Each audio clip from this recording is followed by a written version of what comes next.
असल में मैं आपको बता दूं कि जजेस को भी पता है कि इलेक्शन नहीं हो सकते, एक बंदे 2 दफा वोट देंगे। इट्स नॉट पॉसिबल कि जस्टली इलेक्शन हो, यह पॉसिबल ही नहीं है, ये जस्टिफाई ही नहीं हो सकते ये इलेक्शन, कि वो election free and fair election हो। That is just impossible, impossible. और इस इम्पॉसिबल को पॉसिबल क्यों किया गया है, आज मैं आपको यह भी बताऊंगा। मतलब पूरी दुनिया में कहा जा रहा है, कहा जाता है कि इंसाफ अंधा है।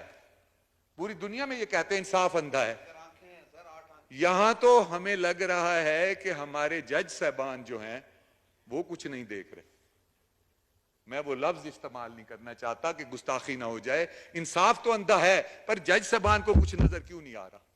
मैं आपको आज खिराज तहसीन पेश करना चाहता हूं कि आपने जिस तरह साबित कदमी के साथ एक जंग लड़ी है, और ये जंग वो जंग थी जिसमें एक कॉन्स्पिरेसी थी इस मुल्क को तबाह करने की, और उस कॉन्स्पिरेसी में सी पैक रोक दिया गया।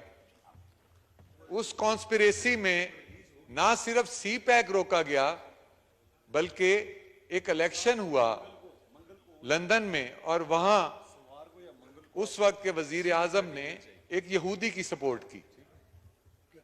बहुत सारी और इदारों के सरबराहों को जानवर कहा गया।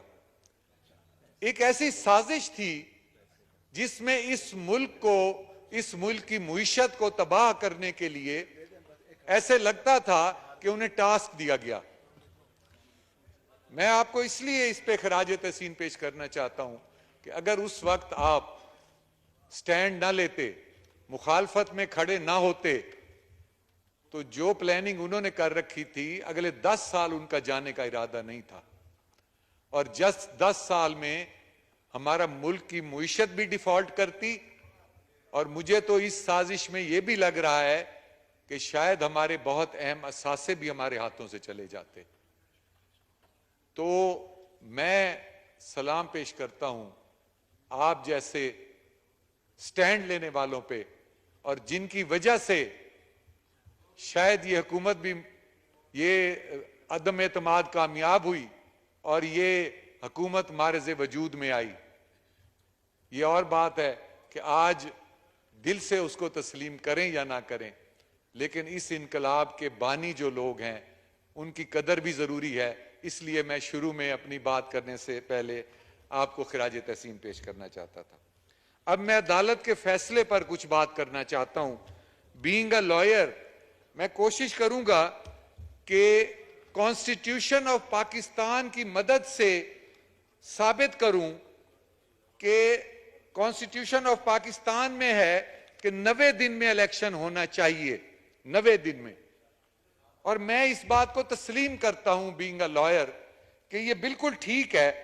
एक मिसाल देना चाहता हूं कि एक इस्लामी किताब में मैंने पढ़ा कि इस्लाम में यह है कि खाओ पियो और ऐश करो, मगर हलाल को हलाल जानो और हराम को हराम जानो। अब 2 बातें हैं, खाओ पियो और ऐश करो। तो इसके ऊपर हमारे एक दोस्त ने कहा कि यार वो ड्रिंक करने लगा, तो उसने कहा कि मेरे लिए ये जायज है, ये लिख दिया गया है। तो किसी दोस्त ने कहा कि आगे भी तो पढ़ो कि हलाल को हलाल जानो और हराम को हराम जानो। उसने कहा जी पूरे पे अमल तो कोई भी नहीं करता। आज मेरा सवाल यह है कि 90 दिन का इलेक्शन तो आपने पढ़ लिया, लेकिन 90 दिन के इलेक्शन की शराइत क्या है? 90 दिन में असेंबली टूटने के बाद इलेक्शन की जो शराइत हैं, उनको पूरा करना किसकी जिम्मेदारी है? उनको पूरा करना इलेक्शन कमीशन की जिम्मेदारी है।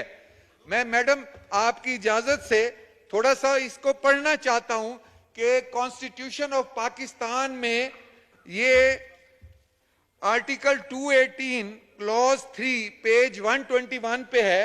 क्लॉज 3 मैं पढ़ूंगा कि इलेक्शन कमीशन के वजूद में आ जाने के बाद उसकी ड्यूटीज क्या हैं, इलेक्शन कमीशन की क्या ड्यूटीज हैं, मैं उस पर थोड़ा सा आपको ये बताना चाहता हूं कि it shall be the duty of election commission to organize and conduct the election. Ma'am order in the house के लिए रिक्वेस्ट करूंगा। जब ये बोलते हैं तो किसी और को नहीं बोलने देते। मोअज़्ज़ज़ मेंबर बात कर रहे हैं, काइंडली आप तवज्जो करें। It shall be the duty of election commission to organize and conduct